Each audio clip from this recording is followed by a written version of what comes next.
जब जीवन में सदगुरु मिले, सदगुरु की कृपा हुई, तो ये अनुभव हुआ कि जिस परमात्मा को हम बार खोज रहे थे, वो परमात्मा अपने आप में ही प्राप्त हुआ। ऐसा मान लो कि प्राप्ति की ही प्राप्ति हुई। परमात्मा पहले से ही हमें प्राप्त था, उसका अनुभव हुआ। जहां तहां भरपूर है घट घट व्यापक शिव, रामचरण सदगुरु बिना वेदन पावे जीव। ब्रह्म सर्वत्र है, सदगुरु की कृपा से परमात्मा का भेद जीवात्मा को प्राप्त होता है। था तो पहले से मौजूद, अनुभव नहीं हुआ था। एक बात है, परमात्मा सर्वत्र व्यापक है और उसका जब तक हमें अनुभव नहीं हो जाता ना, तब तक उससे कोई लाभ भी नहीं होता। भगवान है, उसके बाद भी जीव तो नरक में तो चला जाता है, 84 में भी जाता है, जन्म मृत्यु के भाव में भी चला जाता है, तो लाभ क्या हुआ है उसे। जब हम साधना करके परम सत्य का अनुभव प्राप्त कर लेते, जब हमारे भीतर उसको प्रकट कर लेते हैं, प्रकट होने के बाद बड़ा भारी लाभ होता है। फिर तो जन्म मृत्यु का अंत हो जाता है, सदा के लिए आनंदित हो जाते हैं, सब कार्य सफल हो जाता है प्रकट होने पर। एक छोटी सी कहानी सुनाऊं आपको। एक बार क्या हुआ है, एक आदमी के घर पे काफी गायें थी। एक गाय बीमार हो गई, तो पशुओं का जो डॉक्टर होता है उसके पास गाय को लेके गया। महाराज गाय की तकलीफ हो गई। डॉक्टर ने उसको कुछ औषधि बताई और साथ में एक बात बताई कि इस गाय को थोड़ा घी दे देना, 2 किलो घी दे देना, जिससे गाय ठीक हो जाए। वो आदमी अपने घर आया और आकर के विचार करने लगा। आदमी क्या मानता कम है और अपनी बुद्धि ज्यादा लगाता है, अकल ज्यादा लगाता है। उसने विचार किया कि मेरी गाय रोज का 4 किलो दूध देती है एक टाइम का, तो सुबह शाम का 8 किलो दूध हो गया। और डॉक्टर ने यह बात बताई थी 2 किलो घी 4 दिन में देना, आधा किलो। तो इस गाय का जो दूध होता है उसमें से तो घी निकलता है, आधा किलो घी तो रोज का निकलता है। तो फिर गाय को घी देने की जरूरत क्या है, गाय का दूध निकालना बंद कर देते हैं, जो घी गाय के अंदर ही रह जाएगा, गाय ठीक हो जाएगी। और उसने वैसा ही किया, महाराज गाय का दूध निकालना बंद कर दिया। 2 दिन गाय का दूध नहीं निकाला तो गाय तो ज्यादा बीमार हो गई। वापस गया डॉक्टर के पास, बोले आपने कहा था गाय को घी देना ठीक हो जाएगी। तो डॉक्टर ने कहा दिया क्या, बोले दिया तो नहीं था, लेकिन गाय का जो दूध आता, दूध से घी निकलता है, तो मैंने दूध काटना ही बंद कर दिया, तो घी तो गाय के अंदर ही है ना, ठीक हो जानी चाहिए। बोले ऐसे ठीक नहीं होगी। इसी गाय का चाहे दूध निकाल करके और घी निकाल के घी देते, दूध से घी प्रकट होता, उसके बाद उस घी में जो गुणवत्ता है वो दूध में नहीं, और गाय के शरीर में दूध है, वो तो दूध नहीं निकालो तो गाय और बीमार हो जाती है। तो घी प्रकट होने के बाद अपना गुण प्रकट करता है ना। डॉक्टर ने कहा गाय को घी ही देना पड़ेगा और दूध टाइम पर निकालो, जिससे गाय ठीक हो जाएगी। ऐसे महात्मा कहते ब्रह्म तो सर्वत्र है। कोई आदमी विचार करता है जब परमात्मा की हमें प्राप्ति है, हमारे घट के अंदर ही परमात्मा विराजमान है, फिर भजन करने की जरूरत कहां हमें। ऐसी सोच बना लेता है कि परमात्मा तो हमारे भीतर ही है, भजन नहीं करना, तो ऐसी आत्मा अधोगति की तरफ चली जाती, नरकों की तरफ। और भजन करके क्या, उसी आत्मा में जो परमात्मा विराजमान है उसका ही अनुभव किया जाता है। अनुभव होते ही जन्म मृत्यु का अंत हो जाता है, सारी बीमारी मिट जाती है, 84 का रोग खत्म। तो भाई ब्रह्म सर्वत्र है, सब जगह है, उसके बावजूद भी महात्मा लोग कहते हैं भजन करो। अब भजन करने का भेद सदगुरु से प्राप्त करना पड़ता है। मनमुखी आदमी भजन करे तो उसका भजन सफल नहीं होता है। तो इसके लिए आगे वाली पंक्ति में महाराज फरमाते राम राम राम चरण बीजक बिना जो धर्मे धन होय, यूं पूरा गुरुदेव बिन तत्तन पावे कोई।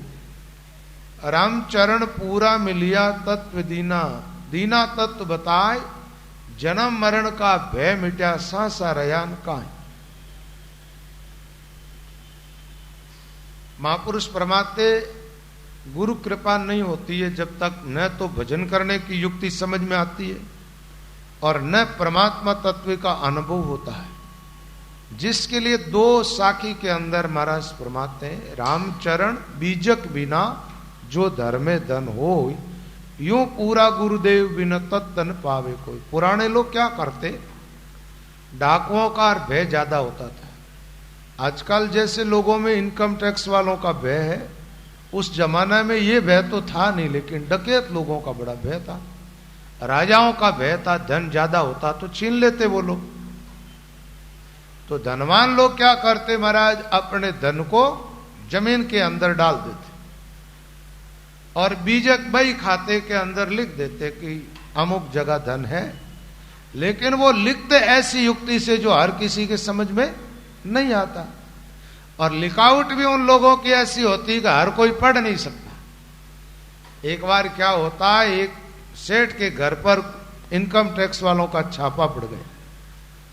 तो जो बही खाते जो थे ना, उठा के ले गए। अब वो ले जा रहे और सेठ मुस्कुरा रहा। तो किसी ने कहा सेठ जी आपका सब कुछ जा रहा, मुस्कुरा क्यों रहे हो?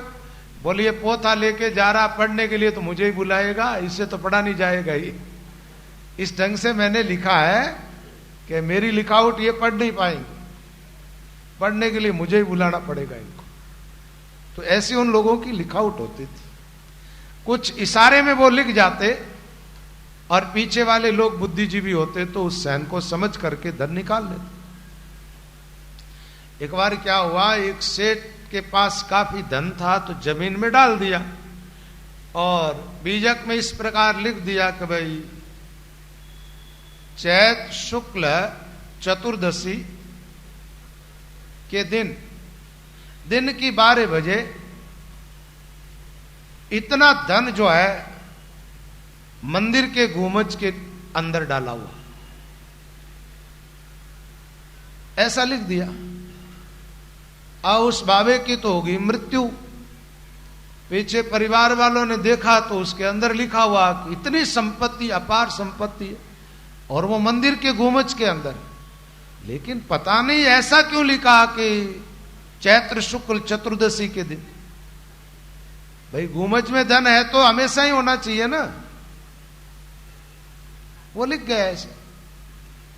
अब परिवार वाले ने सोचा ये गांव का मंदिर है और मंदिर के गुंबज में धन रखा हुआ है, गांव वाले ऐसे तो मंदिर तोड़ने नहीं देंगे और वो धन अपने को मिलेगा नहीं। विचार किया अपने को कैसे भी धन तो प्राप्त करना। तो उन्होंने क्या किया महाराज, गांव के लोगों से कहा देखो भाई मंदिर का भी पुराना हो गया और हमारे मन में ऐसी भावना जगी है कि इस मंदिर को थोड़ा नवीन रूप दे देते, तो ये गुंबज वगैरह तोड़ करके अच्छा खूबसूरत बना देते, इसको आप लोगों की क्या सलाह। लोगों ने कहा भाई पैसे लगा रहे हो आप तो हमें क्या आपत्ति है, बहुत अच्छी बात है ये तो। अब ऐसी बात उन्होंने गांव वालों को कह दी और उनके मन में तो यह है ना कि मंदिर के गुंबज के अंदर से धन निकलेगा। पूरे मंदिर के शिखर को ऊपर से तोड़ दिया, पत्थर निकले, कुछ भी धन नहीं निकला। अब तो महाराज सिर पकड़ करके रोने लगे, विचार किया ये कैसा हो गया। विचार करने लगे, अपने पिता को दोष देने लगे, कितने मूर्ख थे, क्या लिख गए। अरे धन मिला तो नहीं और अब गांठ से और लगाना पड़ेगा। जैसे कैसे जेब के पैसे लगा करके और फिर उस मंदिर के शिखर को उनको बनाना पड़ा। एक दिन क्या हो गया कि वो सेठ जी जिस संत के पास ज्यादा जाते थे ना, वो महात्मा जी आगे तो उस घर में आना जाना रहता उस संत का। तो सेठ के बच्चे तो उतने आस्तिक तो थे नहीं, लेकिन फिर भी अब साधु आ गया घर पे तो आदर किया। कुछ बात चली तो कहा महाराज हमारे पिताजी आप तो कहते हो बड़े भक्त थे, भजन करने वाले थे, और हमें तो अब पता चला कि वो बड़े मूर्ख थे। उस महात्मा ने कहा रे भाई अपने पिता के लिए ऐसा क्यों कहते हो? लोगों के पैसे अकारण खर्च हो जाने बड़ी जलन होती है, बड़ा दुख होता है, बड़ी तकलीफ होती है। लोग वो बाप को ही गालियां बकने लग जाते हैं महाराज। ठीक, उन्होंने सारी कहानी अपनी सुनाई तो महात्मा जी ने कहा धन तो है, लेकिन तुम लोगों के पास उस धन को प्राप्त करने की युक्ति नहीं है। मैं आऊंगा और तुम्हारे घर में से धन निकाल दूंगा, लेकिन उसी दिन आऊंगा। कब? चैत्र शुक्ल चतुर्दशी के दिन। अब वो तो सब उस दिन का इंतजार करने लगे। महात्मा जी आ गए, मंदिर का शिखर जैसा था वैसा ही बन गया।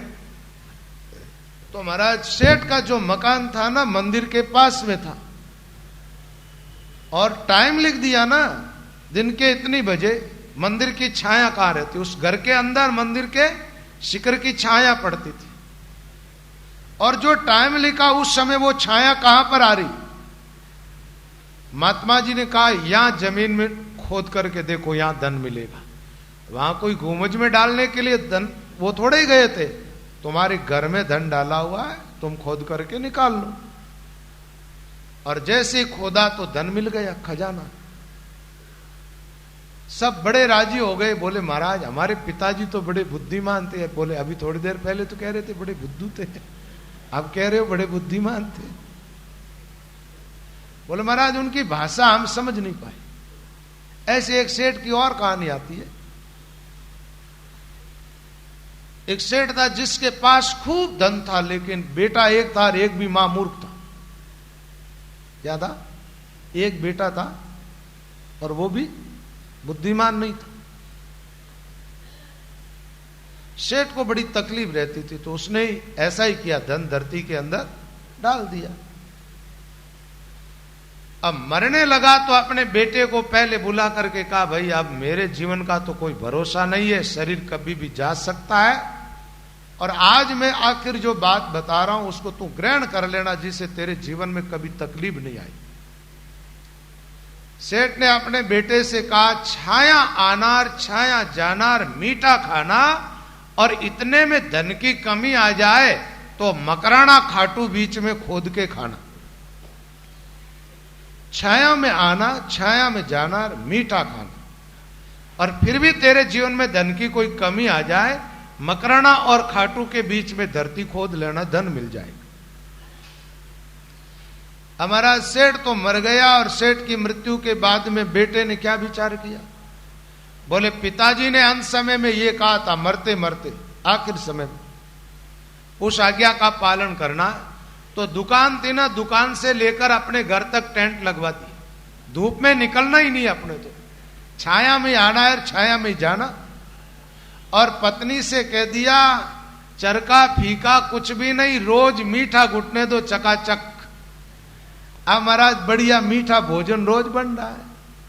और आप जानते हो महात्मा लोग क्या कहते हैं, मीठा कदेन खाइए व्याध बदोतर होय, मीठा से कड़वा भला रोगन उपजे कोई। ज्यादा मीठा खाओगे तो बीमारियां ज्यादा बढ़ जाएगी। हाँ, जितना शरीर पचाए उतना खाओगे तो चल जाए। मीठे की बजाय कड़वा खाना और अच्छा बताया महात्माओं ने। तो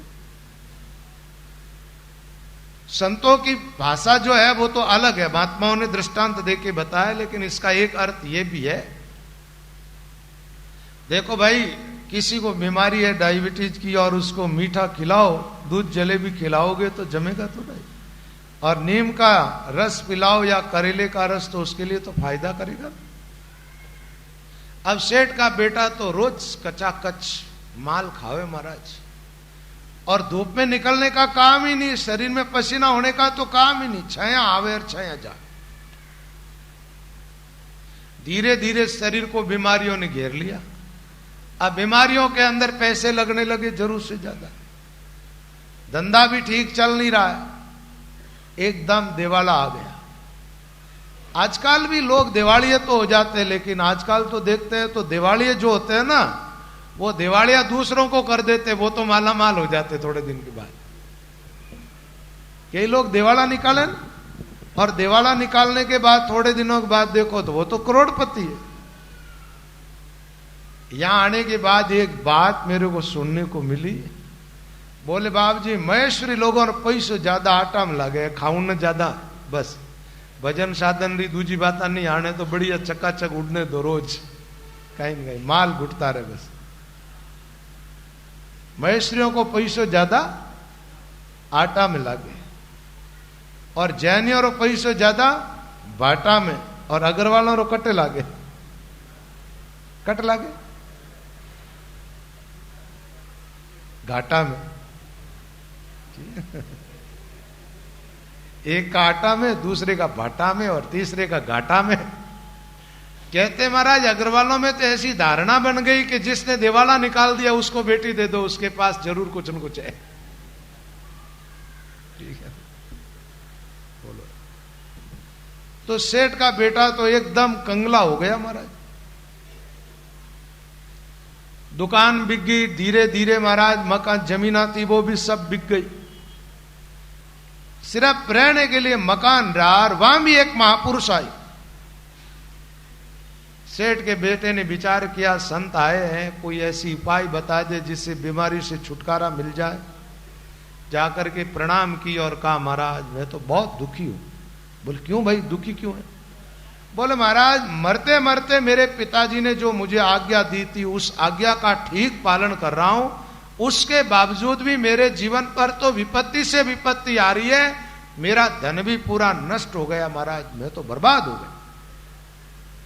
उस महात्मा जी ने कहा भाई तेरे पिता तो बड़े बुद्धिजीवी थे और उनकी आज्ञा का पालन करने से तो तुम्हारे जीवन में तकलीफ नहीं आ सकती, तब तकलीफ का कारण तो कोई दूसरा ही हो सकता है। तुम एक काम करो कि तुम्हारे पिता की आज्ञा मुझे बताओ। उनकी आज्ञा क्या थी? बोले पिताजी ने मरते मरते कहा छाया में आना और छाया में जाना। महाराज दुकान से लेकर घर तक देख लो, ये टेंट लगा हुआ, छाया में आता हूं छाया में जाता हूं। बोल ठीक है। दूसरा, बोले पिताजी ने कहा था मीठा खाना तो बीमारी हो गई है, दवाइयां खाता हूं तो भी आज दिन तक मीठा ही खा रहा हूं महाराज। बोलो और क्या कहा? और पिताजी ने कहा इतने में भी कमी आ जाए तो मकराना और खाटू के बीच में जमीन खोद लेना। महाराज आप ही बताओ मकराना खाटू के बीच में कितना फासला है, अब धन कहां पर होगा, कहां जमीन जाकर के खोदूं मैं? और मकराना खाटू बीच में तो बहुत दूरी है। आप लोग तो उधर के हो ना, तो मकराना भी देखा होगा और खाटू भी देखा होगा।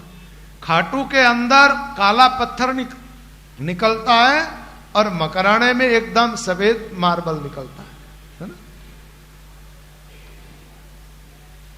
महात्मा जी ने सेठ के बेटे से कहा कि तू अपने पिता की भाषा को समझ नहीं पाया इसलिए दुख पा रहा। बोले कैसे नहीं समझ पाया महाराज? बोले तेरे पिता ने कहा था छाया आना और छाया जाना, इसका अर्थ यह है कि सूर्य उदय होने के पहले अपनी दुकान जाके खोल देना, दुकान पर चले जाना, और सूर्यास्त होने के बाद आना, तो छाया में ही तो आना जाना होगा ना। और मीठे खाने का अर्थ ऐसा है कि जब जोरदार भूख लगे तब भोजन करना, जो खाएगा वो मीठा लगेगा। हमारा भूख तो है नहीं और जबरदस्ती खा रहे हो तो रसगुल्ले भी अच्छे नहीं लगेंगे, गुलाब जामुन भी अच्छे नहीं लगेंगे, क्यों? पेट में भूख नहीं है ना। जब पेट में भूख लगती है तब भोजन में स्वाद आता है, बिना भूख भोजन में स्वाद नहीं आता। सेठ के बेटे की ये बात समझ में आ गई। बोले महाराज ये बात तो मेरे समझ में आ गई, लेकिन अब वो बता दो थोड़ी धन वाली बात, ये धन कहां पर है? बोले धन कहीं वहां मकराना और खाटू के बीच में नहीं है, धन तो तुम्हारे घर के अंदर ही है। तो महात्मा जी उसके घर में प्रवेश किया और पूरे घर में घूमे, देखा तो एक जगह देखा कि एक तरफ तो मकराना का पत्थर लगा हुआ है, दूसरी तरफ खाटू का पत्थर। बीच की जमीन का जो हिस्सा है, महात्मा जी ने देख लिया कि यहां पर धन है। बोले एक काम करो, यहां पर धन है, यहां खोदो। जमीन खोदी तो जमीन के अंदर से खजाना निकल गया हमारा। तो सेठ का बेटा पिता की बात ठीक समझ नहीं पाया ना, जब तक धन की खोज में बार लगाओ दिमाग लगा रहा था, और महाराज बीमारियां को निमंत्रण दे दिया मीठा खा खा करके। आज बात समझ में आई, धन भी मिल गया और फिर काम धंधा भी ठीक से करने लगा, तो वो आदमी ठीक जीवन जीने लग गया। मकराना खाटू बिचे धन धरती के माय, सदगुरु खोजी ना मिला ताते पायो नाय। जिस प्रकार धन धरती के अंदर था और अपने आप व्यक्ति को मिला नहीं, किसी गुरु ने आकर के वेद बताया जब मिला, ऐसे ही परमात्मा सर्वत्र व्यापक है, घट घट व्यापक है, लेकिन बिना सदगुरु की किस कृपा उस ब्रह्म तत्व का जीव को साक्षात्कार नहीं होता है।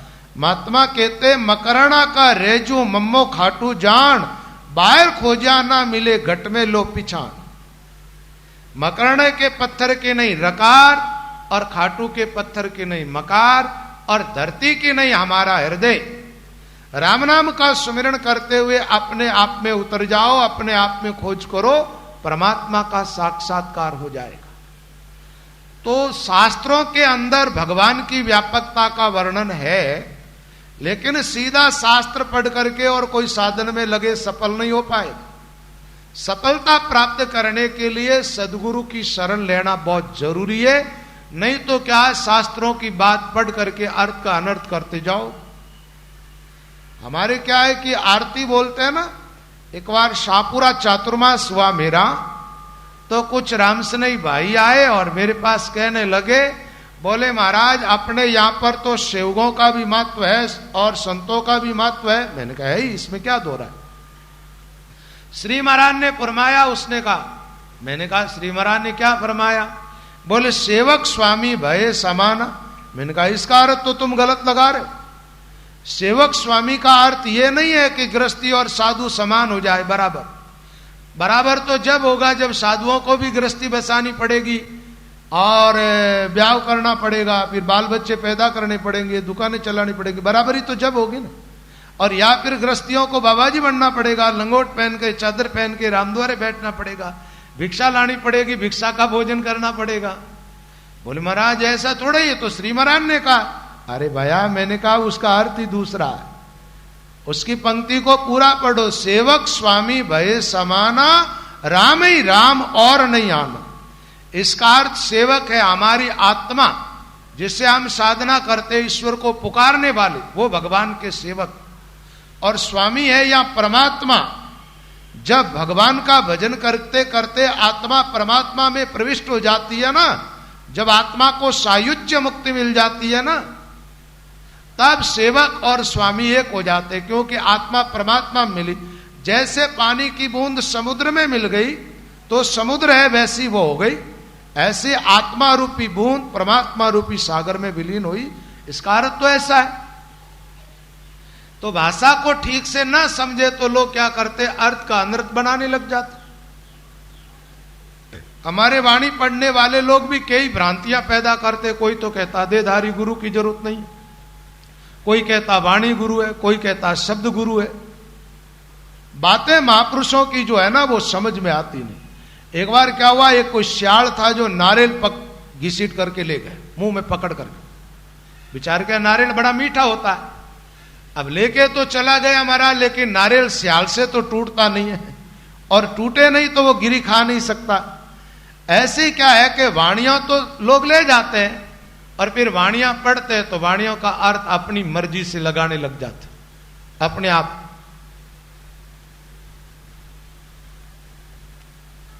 भाषा समझ कैसे नहीं पाते। एक छोटा सा प्रसंग और सुना देता हूं। गोपीचंद जब संत बना ना, संत बनने वाला प्रकरण तो दूसरा है उनके वैराग्य का, लेकिन इस प्रसंग से संबंधित जो बात है वो बता रहा हूं मैं आपको। संत बनने के बाद उसके गुरु ने कहा कि तुम जहां पर राज्य करते थे वहां भिक्षा के लिए जाओ। वहां भिक्षा के लिए क्यों भेजा? कि संत बने हो तो अपने अहंकार को पीछे रख दो। वहां भिक्षा के लिए न जाए कि वहां मैं सम्राट रह करके शासन किया मैंने और वहां जाकर के आप भिक्षा के लिए हाथ कैसे फैलाऊं, ऐसा वो मना कर देते तो उनके गुरु वहीं पर उनका परित्याग कर देते। भिक्षा के लिए वहां जाओ। महाराज गोपीचंद जैसे ही भिक्षा के लिए आया, संतों का पद इस प्रकार है, गोपीचंद जोगी हो गया, ले ली ना भगवा बाना, गुरु मैल जना ने भेजिया डोडिया में अलग जगाना, शोर भया रणवास में नहीं दे क्या पाचा फिर के, लगनी का मार्ग और है लगी चोट कालजे करके।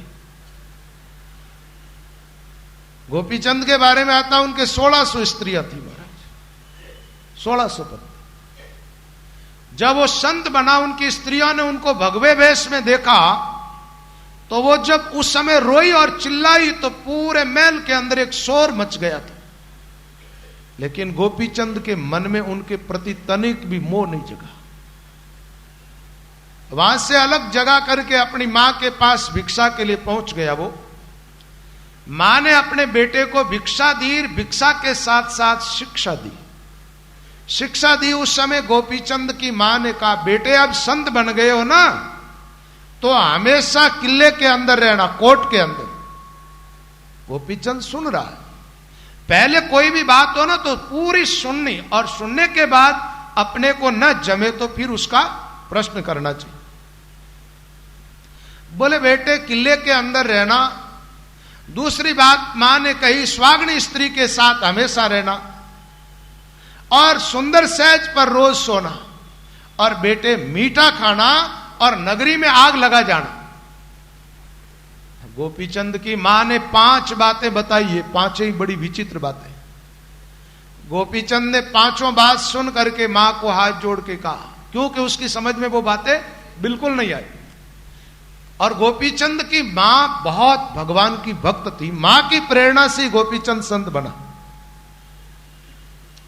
गोपीचंद की मां ने ऐसा निश्चय किया कि मेरा बेटा काल के मुंह में न जाना चाहिए, भगवान से मिलना चाहिए, और काल के मुंह में जाने वाले जीव तो जन्मते रहते मरते रहते, उधर मेरा बेटा ना जाए। गोपीचंद ने कहा, मां तेरी बातें मेरे तो कुछ समझ में नहीं आ रही है, मैं अब संत बन गया, तूने तो संत बनाया, और अब तू कहती है परकोटे के अंदर, कोट के अंदर, किले के अंदर रहना। और कोट किला और राजभवन था जिसका तूने त्याग करवा दिया, अब तो जहां जगह मिलेगी वहीं तो मुझे रहना पड़ेगा, कहीं जंगल में रहना पड़ेगा, कहीं कोई आश्रम में रहना पड़ेगा। स्वामी वीतराग महाराज ने वाणी में लिखा है, गिरी तरु मंडी मसाना रही के कोई देवल सुना, भूख लगे जब भिक्षा करनार कर कर लेना दूना, मंदरे निज बैरागी होना, राजा रंग एक कर जानो और जो कंकर जो सोना। वैराग्यवान हो, पर्वत की गुफा में, बट आदि वृक्षों के नीचे, या कोई मंडी आश्रम बना हुआ हो, स्थान रामद्वारा आदि,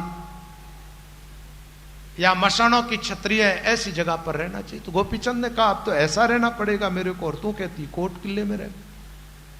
बोले बेटे तुम मेरी बात को समझ नहीं पाए, परकोटे का मतलब होता, किले का अर्थ होता जहां जीव सुरक्षित रहे, जहां जीव की रक्षा हो।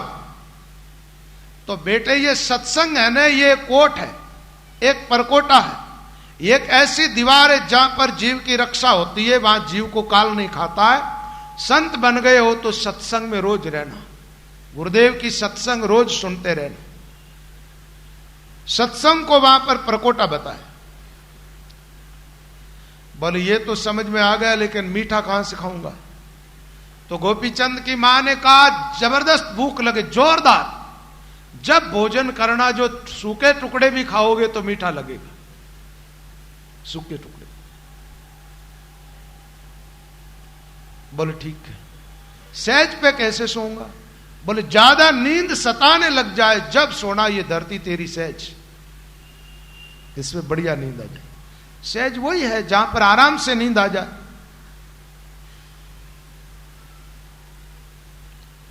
बोले मां तो तूने कहा स्वाग्नी स्त्री का त्याग मत करना, तो स्त्रियां तो सब छोड़ दी मैंने। गोपीचंद की मां ने कहा ये स्त्रियां तो वैसे ही छूटने वाली थी, और अमर स्वाद तो भक्ति का रहता, भक्ति का पति परमात्मा है, इसलिए भक्ति करते रहना, भक्ति का कभी त्याग मत करना।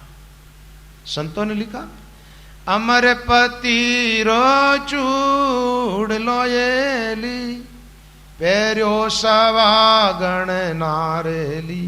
अमर पति रो चूड़ लोयेली, पैरो सवागण नार। अमर स्वाग, अमर वर पाया, तो भक्ति का स्वाग अमर है और किसी का स्वाग अमर नहीं। इसलिए भक्ति का कभी परित्याग मत करना। बोले मां और सारी बातें, ये चार तो समझ में आ गई, लेकिन तूने एक बात कही, नगरी में आग लगाना। तो किसी बस्ती में आग लगाना तो पाप है। गोपीचंद की मां ने कर्म सब जल जाए। हमारे महापुरुषों ने एक तो ब्रे को आग बताया और एक ज्ञान को आग का रूप दिया। ब्रे जलाया करम वन 34 भया उजास। महाराज की वाणी में आता, ब्रे जीवन में प्रकट होती है तो सारी कर्म जल करके राख हो जाती। ब्रे का अर्थ होता है रो रो करके भगवान को पुकारना, व्याकुलता के साथ। ऐसी लगन लगे परमात्मा के प्रति की एक क्षण भी हम रह न सके, भगवान के दर्शन किए भी, उसका नाम है ब्रे। तो बात यह है कि कई बार क्या होता है, महापुरुषों की भाषा को हम समझ नहीं पाते और उन शब्दों के अर्थ का अनर्थ कर बैठते। इसलिए महापुरुषों ने तो बताया कि चाहे वाणी, चाहे भागवत, चाहे गीता, कोई भी ग्रंथ पढ़े, उस ग्रंथ का अध्ययन गुरुमुख से करें, गुरुदेव के सानिध्य में रह करके करें। एक बार उस ग्रंथ को गुरु के द्वारा समझ लें, उसके बाद फिर आप अध्ययन करें तो ठीक ठीक समझ में आ जाएगा। तो रामचरण जी महाराज कहते, भाई परमात्मा तो सर्वत्र है, लेकिन बिना सदगुरु की कृपा अनुभव नहीं होगा। शास्त्रों की भाषा तुम्हारी समझ में नहीं आएगी। केवल शास्त्र पढ़ने से कल्याण होता तो ये गुरु परंपरा आज दिन तक चलती नहीं। रामचरण बीजक बिना जो धर्मे धन हो, ये धन वाली बात है। यो पूरा गुरुदेव बिना तत्तन पावे कोई, ऐसे ही अच्छे सदगुरु ना मिलेगा तो परम तत्व का बोध नहीं होगा। रामचरण पूरा मिलिया तत् दीना तत्व बताए, जन्म मरण का भय मिट्या विश्वासा रयान का। सदगुरु पूरा मिला, सदगुरु तो पूरा मिले जो सिख सूरा हो, गुरु पूरा सिख सूरमा, तब काम बन जाता। पूरा मिलता है तो क्या करता, गुरु परम तत्व का ज्ञान कराता, आत्मा का बोध, परमात्मा का बोध, निज नाम बख्शिश करके साधना करके परमात्मा से मिला देते। पूरे सदगुरु मिलने के बाद जीवन में किसी प्रकार का कोई संशय रहता ही नहीं। जन्म मरण का भय मिट्या रसासा रयान का, जन्म मृत्यु तक का तो अंत हो जाता है, संशय जीवन का पूरा खत्म हो जाता है। रामचरण लोभी तिरे कामी कुटिल अपार, गुरु आज्ञा से हरि भजो ताते भयो उदार। महाराज फरमाते, ऐसे जीव भी संसार सागर से पार हो जाते। कल एक बात बताई गई कि लोभ और मोह के द्वारा जीव के कर्म लागू होते और उसके साथ काम क्रोध भी आ जाते। और आज यहां एक बड़ी विचित्र बात आई है। महाराज कहते लोभी का कल्याण हो जाता और कामी का भी उद्धार हो जाता। कामी संसार से पार हो जाता, लोभी संसार से पार हो जाता। ये बात है। कब होता है? बोले गुरु आज्ञा से हरि भजो ताते भयो उदार। गुरु की आज्ञा का पालन करके जो राम भजन करे तो कामी और लोभी पार हो जाते। इस पंक्ति को थोड़ा समझना पड़ेगा, और नहीं समझोगे तो अर्थ का अनर्थ हो जाएगा। कामी और लोभी का कल्याण तो होता ही नहीं। तो फिर वाणी जी की ये बात देखो, वाणी जी की बात में एक बात आई है कि गुरु आज्ञा से हरि भजो। अब गुरु की आज्ञा का पालन करके राम भजन करोगे तो कामी लोभी रह पाओगे क्या? इसका अर्थ यह है कि आज पहले हम बड़े लोभी थे और आज हम सदगुरु की शरण में गए और गुरुदेव ने आज्ञा दे दी कि लोभ का परित्याग करके भजन करो तो कल्याण हो जाएगा। आज पहले मान लीजिए हम बड़े कामी थे महाराज और गुरुदेव की शरण में आज गए, गुरु ने आज्ञा दी कि काम का परित्याग करके राम भजो और हम भजन करने लग गए तो संसार से पार हो जाएंगे। और ऐसा नहीं होता तो एक बात बताऊं, तुलसीदास जी जैसों का तो कल्याण होता ही नहीं महाराज। ये बाबा तुलसीदास जी है ना, जिनको पूरी दुनिया बहुत बड़ा महापुरुष कहती है, वो तुलसीदास जी गुरु की शरण में नहीं गए, उसके पहले बड़े कामी थे महाराज, बड़े कामी, स्त्री में बड़े आसक्त थे। आपने इनकी कथा सुनी होगी, इनकी पत्नी पियर चली गई तो ये रह नहीं पाए महाराज, रात में वहां चले गए। काली रात बारिश हो रही है और बरसती बारिश के अंदर पत्नी से मिलने के लिए अपने ससुराल गए तो रास्ते में नदी आ गई। कामांध आदमी को कुछ भी दिखाई नहीं देता है कि सामने क्या है, विचार क्या नदी को पार कैसे करे, तो एक मुर्दा मरा हुआ बहता हुआ आया, तैरता हुआ, विचार क्या लकड़ा इसके सारे पार हो जाओ। उनको पता नहीं चल रहा है कि ये कोई मुर्दा होगा, उसके सारे नदी पार कर ली उन्होंने। योग अच्छा था, नहीं तो मर ही जाते। लेकिन बात यह है ना, इनको वापस भगवान की कथा भी लिखनी है और कुछ कार्य इनके जीवन का बाकी वो तो पूरा करेंगे। उसके पहले तो आदमी मरे कैसे, जो काम करने आया वो काम तो करेगा। पहुंच गए ससुराल वालों के घर के सामने जाकर के देखा तो दरवाजा तो बंद है, भीतर कैसे घुसे। पीछे गए तो पीछे कोई शेर खड़ा था, विचार क्या गधा खड़ा है, चलो दीवार थोड़ी ऊंची है इसको पास में लिया था। योग अच्छा था, नहीं तो शेर खा ही जाता महाराज। शेर को दीवार के पास में लिया, ऊपर चढ़ गए उसको। फिर भी दीवार थोड़ी ऊंची थी तो एक रस्सी लटक रही थी, वो रस्सी नहीं थी, एक काला नाग लटक रहा था, उसको पकड़ लिया, पकड़ के चढ़ गए ऊपर। ऊपर से दीवार होकर के और घर के अंदर चले गए। पत्नी के पास में गए तो पत्नी ने कहा ऐसी काली रात बरसात हो रही है, आए कैसे आप, और घर का दरवाजा तो बंद है। बोले तूने पीछे रस्सी लटका रखी थी ना, तुझे पता था कि मैं आऊंगा। ठीक है ना, कामी आदमी जैसी सोच खुद की होती है वैसी सामने वाले की देख। उसकी पत्नी ने कहा कहां रस्सी लटका रखी है। प्रकाश में जाकर के देखा तो नीचे तो सरप लटक रहा, देखो ये गोगो जी थे, खा जाते तो मर जाते। तो तुलसीदास जी ने विचार किया, अरे मैं कोई नाग पकड़ के आया ऊपर। थोड़ा प्रकाश में देखा तो वहां गधा नहीं शेर था। पत्नी ने कहा तो मरते मरते बचे हो, यहां तक पहुंच गए, ये तो कोई तुम्हारी आयु नहीं तुम्हारी रक्षा की है, नहीं तो संभावना नहीं थी। पत्नी से मिले महाराज, उनको तो ऐसा मिला कि स्वर्ग मिल गया, लेकिन पत्नी को कुछ अच्छा नहीं लगा। उसने विचार किया ये आदमी की इतनी लगन मेरी तरफ, ऐसी लगन ये भगवान से लगा है तो इसको परमात्मा मिल जाए। उनकी पत्नी ने कहा, पहला शब्द उनका लगा तुलसीदास जी के, जैसा हेत हराम से ऐसा राम से हो, चला जात वैकुंठ को फलान पकड़े को।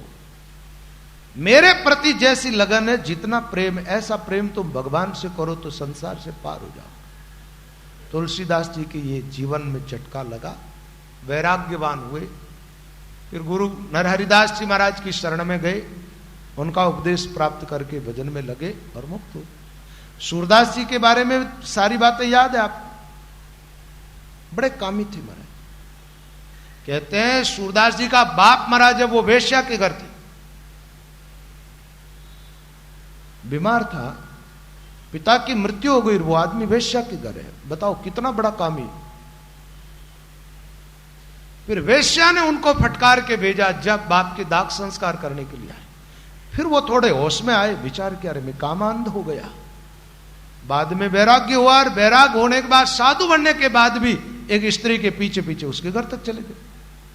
फिर आंखें फोड़ी, कहानी सब याद है सब लोगों को, इसलिए मैं विस्तार नहीं करूंगा। लेकिन इन लोगों ने जब गुरु की शरण ली, गुरु ने आज्ञा दी कि ये नरक का मार्ग है, इसका परित्याग कर दो, भजन में लगो, उस दिन के बाद फिर उस रास्ते पर नहीं गए तो मुक्त हो गए। आज का आदमी ऐसा अर्थ लगा ले इस साखी का, गुरु महाराज री आज्ञा रो पालन करनो, गुरु जी री सेवा करनी और खूब काम भोगो और लोभ के अंदर रह करके धन कमाओ, ये तो अर्थ का अनर्थ हो जाएगा। रामचरण लोभी तिरे कामी कुटिल अपार, गुरु आज्ञा से हरि भजो। कामी के साथ कुटिल व्यक्ति की बात भी आई। इसका अर्थ यह है कि आज पहले का आपका जीवन कैसा रहा उसकी परवाह आप मत करो, क्योंकि पुराने पाप जो है वो आत्म कल्याण में बाधक नहीं है। आत्म कल्याण में बाधक है वर्तमान के पाप। पुराना जीवन तो बीत गया, उसके लिए तो अब आप कर भी तो क्या सकते। मान लो गलत हुआ जीवन में तो भी हो गया, और अच्छा हुआ तो भी हो गया, क्योंकि वो काल बीत चुका है, उसमें कुछ भी आप सुधार नहीं कर सकते। अब क्या करना आपको, आज गुरु की शरण ली, अब गुरुदेव की आज्ञा का पूरा पालन करना है और किसी प्रकार के कोई अनर्थ के रास्ते की तरफ नहीं जाना है, तो कल्याण हो जाएगा, मुक्त हो जाओ। तो रामचरण लोभी तिरे, लोभ का परित्याग करके और गुरु आज्ञा का पालन करके भजन करता वो तिर जाता है। काम का परित्याग करके, कुटिलता का परित्याग करके। आप कहेंगे कामी और लोभी की बात समझ में आई, कुटिल किसको कहते हैं? कुटिलता भीतर रहती आदमी। जैसे मान लो कोई परिवार आराम से रह रहा हो, तो कुटिल आदमी के मन में ऐसा भाव आएगा, ये इतने सुख शांति से क्यों रह रहे। कोई आदमी विकास कर रहा हो आर्थिक क्षेत्र में आदि कहीं भी, कुटिल आदमी को विचार आएगा इसको कैसे नीचे गिराए और इससे आगे हम कैसे निकले। आगे निकलना दौड़ करके वो तो बात अलग, दो आदमी दौड़ रहे, आप अपनी दौड़ लगाओ, दौड़ते दौड़ते पीछे रह जाए वो तो अलग बात, लेकिन इसको गिरा दे और हम आगे दौड़ करके निकल जाए, ये गलत। किसी के प्रति किसी प्रकार के अनिष्ट की भावना करना ये कुटिलता है, ये पाप है। इस कुटिलता का परित्याग करना चाहिए। कुटिलता का एक अर्थ यह भी होता है, मुंह पर बड़े मीठे रहना और पीछे से घात बना करके और अनिष्ट करना।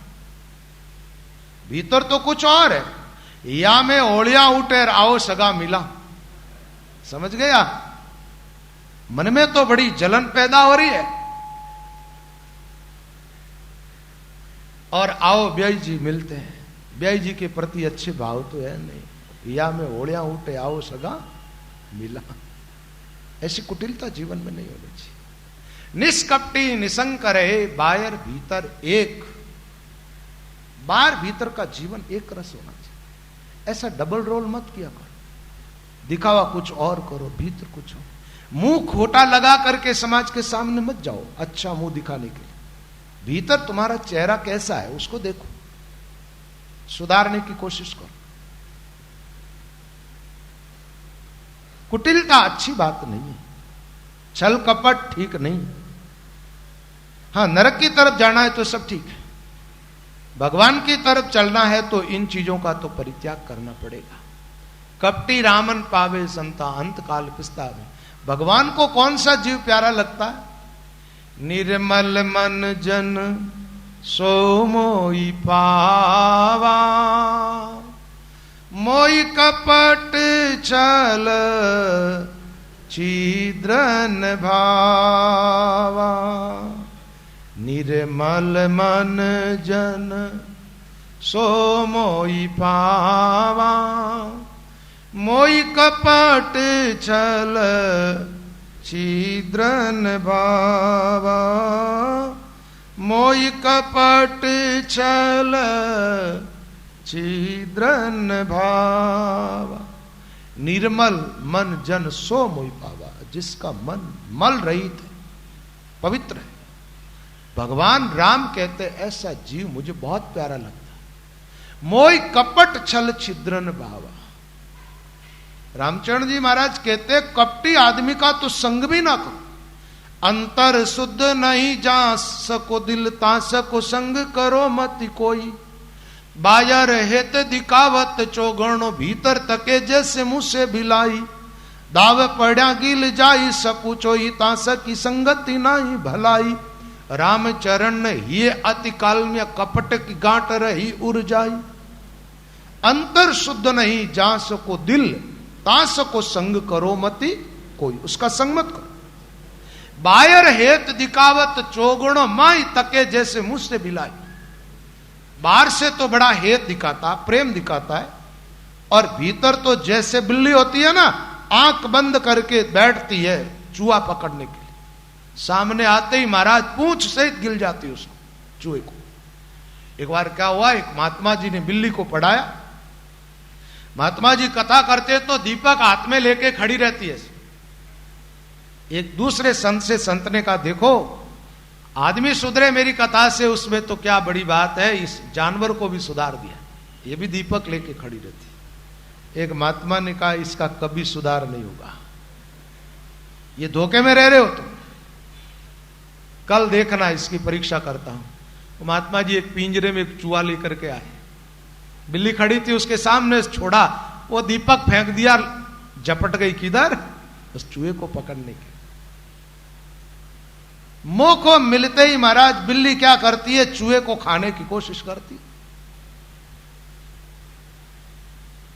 रामचरण ही अति काल में बाहर कपड़े बड़े अच्छे पहने हुए, स्वच्छ एकदम सफेद जग, और हृदय बड़ा काला है लोगों का। ऐसे लोगों का कल्याण कैसे होगा? रंग बदलते ही रहते महाराज, यहां कुछ रंग और बाहर निकलते ही कुछ और। किरगाट्या किस काम का पलट करे बहु रंग, जन दरिया हंसा भला जत तत एके रंग। जीवन तो हंस के जैसा बनाओ, पवित्र जीवन। गिरगट के जैसा जीवन ना बनाओ, गिरगट रंग बदलता रहता है। चातुर्मास में देखा आपने, गिरगट कई तरह का रंग बदलता, कई तरह का।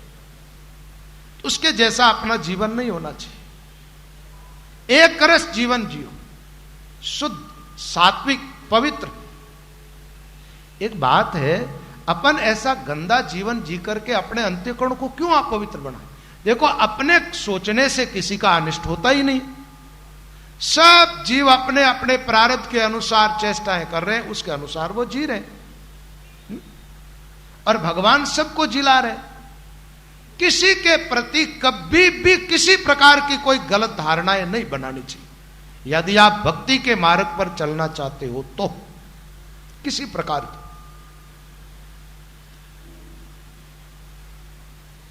और रही बात के अधिकांश लोगों की आदत क्या, जैसे अभी मैं बोल रहा हूं ना, तो एक दूसरे पर दृष्टि जमाएंगे, अमुक आदमी ऐसा हो सकता है ना, जबकि ऐसी दृष्टि रखना, ऐसी सोच रखना बिल्कुल गलत है। किसी को गलत समझना भी गलत है।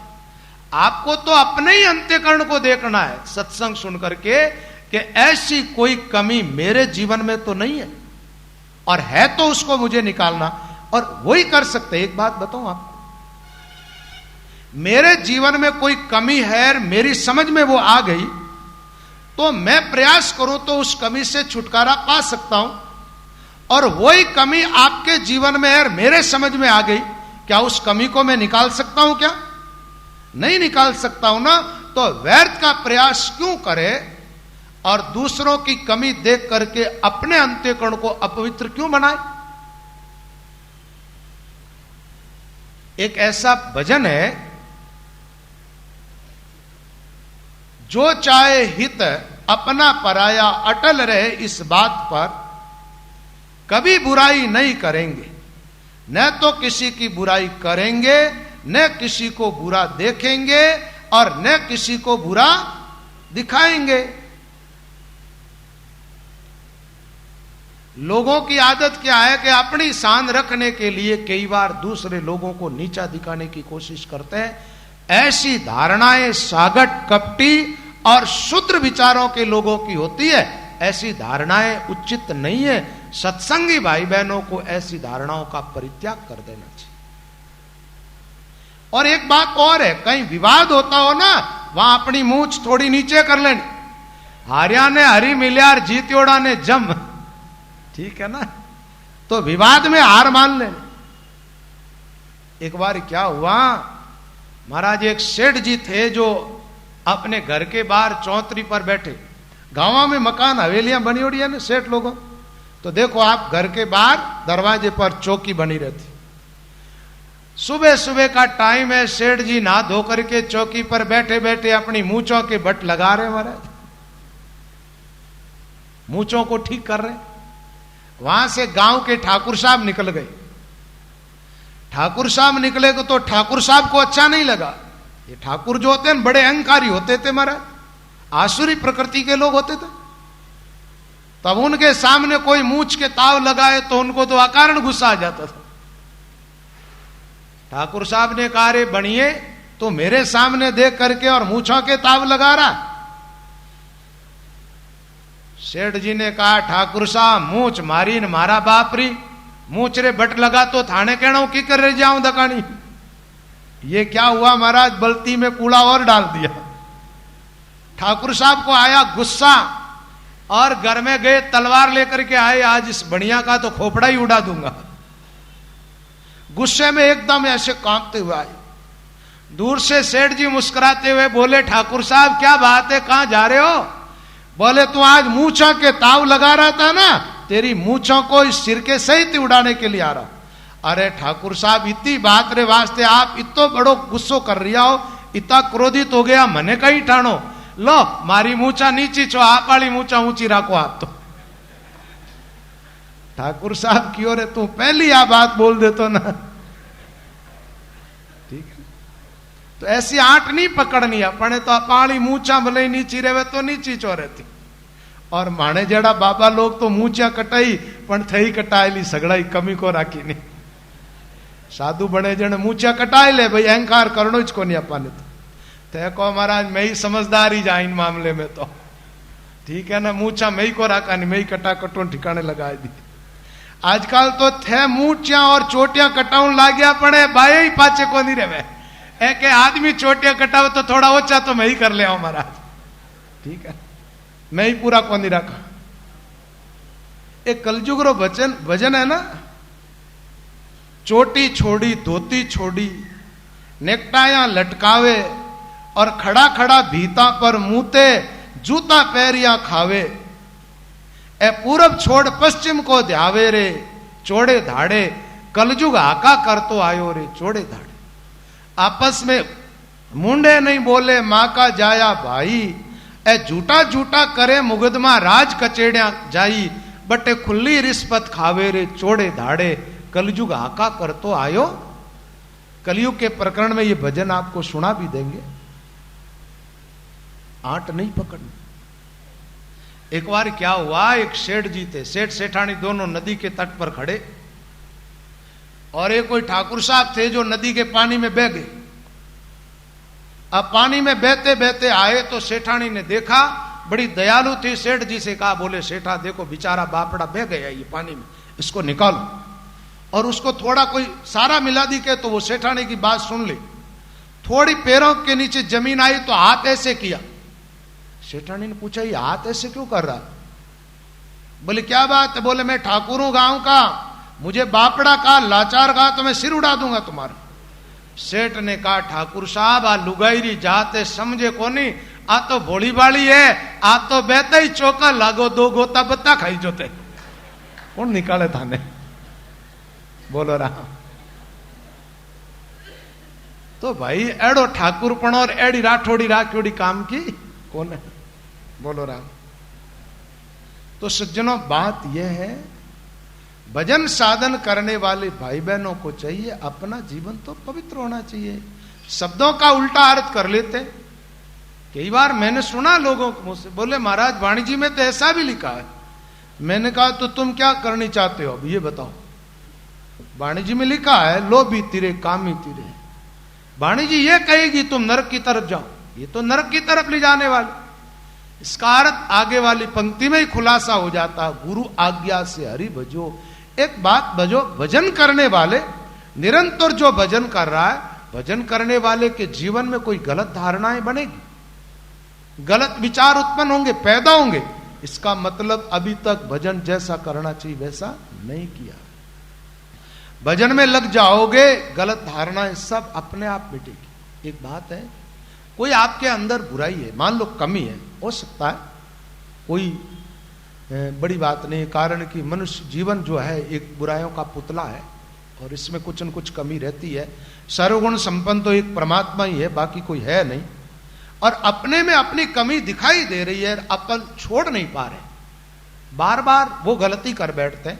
तो अपने को एक काम करना चाहिए, गलती सुधारने का प्रयास तो करना ही चाहिए, उसके साथ साथ अपने जीवन को भगवान को सौंप करके और भगवान से प्रार्थना करनी चाहिए और भजन बढ़ाओ, जिससे क्या होगा, भगवान का बल आपको मिलेगा, आपके अंदर एक सामर्थ्य जगेगा, आप उस बुराई का परित्याग कर दो, आत्मबल बढ़ जाएगा आपका भगवान की कृपा से। चाह करके भी नहीं छोड़ पाते थे जिस बुराई को, भगवत कृपा से वो बुराई छूट जाती। और महात्माओं ने भगवान से प्रार्थना की, उनमें ऐसी कमियां नहीं थी, उसके बावजूद भी वो जानते थे कि कहीं रह सकती है ऐसी कमी। पतित उदाहरण बिड़द तुम्हारो, अब के राम पतित को तारो, भगत विचल को भगति प्यारी, हम तो पतित पाप की क्यारी, कामी कपटी में पणहारी, लोभी लंपट व्यकल विचारी, अजामेल गन गज गणिका तारी, उन सुमेली नीत हमारी, गुण करता सो अवगुणकारी, अपनो याव गुण गुण विस्तारी। लास्ट पंक्ति में महाराज ने कह दिया, राम चरण मन यही विचारी, गुण सागर में शरण तुम्हारी। रामचरण मन ये विचारी, गुण सागर में शरण तुम्हारी। अपराधी साधी नहीं, हरि हरिजन सो प्रीत, अदम उदाहरण राम जी तजीन अपनी रीत। महापुरुषों ने अपनी दीनता भगवान के सामने प्रकट की। तुलसीदास जी ने विनय पत्रिका के अंदर अपनी दीनता भगवान के सामने प्रकट की। जब एकदम जीव शुद्ध होने लगता है ना, तब उनको अपनी कमियां दिखने लगती। आपकी कमी, आपकी कमजोरी आपको दिखने लग जाए, समझ लो अब बुराई हमारे जीवन से दूर जा रही, और दिखे ही नहीं। आप तो ऐसा देखो अपने आप को कि हरिश्चंद्र के बड़े भाई तो हम ही हैं, ठीक, ऐसा मान के चलोगे तो देख लेना बुराइयां आकर के बैठ जाएगी, दिखेगी नहीं तुम्हें। और दिखाई देती नहीं है ना, आंख तो सामने देखती है, उलट के अपनी तरफ थोड़ा ही देखती है, सामने वाले की बुराई देखती है। पगा बढ़ती दिख के कोनी और डूंगर बढ़ती दिशी। पहाड़ माते आग लगी बात दिखाई दे रही है, पेरा में आग लग गई वो नहीं दिखाई दे रही। दीपक जो होता है, दीपक औरों को प्रकाश करता, उसके बीच नीचे अंधेरा रहता। ऐसे ही क्या होता है, कई बार अपन विचार करते हम तो महान है, ऐसा सोचो ही मत, और अपने अंतःकरण का निरीक्षण करो, आपको कहीं न कहीं अपनी कमी, अपनी त्रुटि दिखाई देगी। और अपने दोषों को मिटाने में अपन स्वतंत्र है।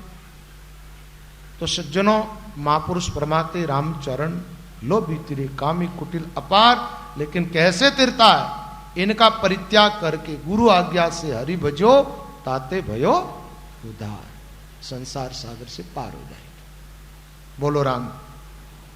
अब मैं अपने बोल को विश्राम देता हूं, थोड़ी देर के लिए आप सब भाई बहन